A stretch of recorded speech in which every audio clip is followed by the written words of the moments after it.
అంబేద్కర్ కోనసీమ జిల్లా కొత్తపేట నియోజకవర్గం పరిధిలోని పలు గ్రామాలలో బాధితులు సీఎం సహాయ నిధి చెక్కులను పంపిణీ చేశారు.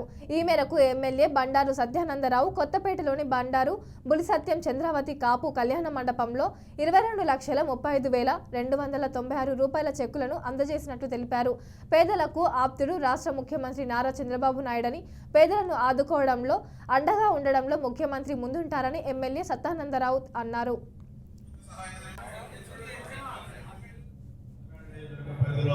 సుమారు 13కు వివిధ వర్గాలకు చెందినటువంటి పేద వర్గాలకు 22,35,296 రూపాయలు సహకారం అందివ్వడం ముఖ్యమంత్రి గారు చంద్రబాబు నాయుడు గారు ఒక పెద్ద కొడుకుగా పేద వర్గాలకు అండగా ఉంటారని, వైద్యం సహాయం అందిస్తారని గతంలో చెప్పిన మాదిరిగానే ఈ వైద్య సేవ ప్రజలు రావట్లేదు, వారందరికీ కూడా మెడికల్ రీఇంబర్స్మెంట్ కింద సహాయం చేస్తూ ఉన్నారు. మన విజయవాడలో జరిగిన వరదల సందర్భంగా అనేక మంది సుమారు 500 కోట్ల రూపాయలు సహాయం సీఎంఆర్ఎఫ్ కింద అందించారు. అంటే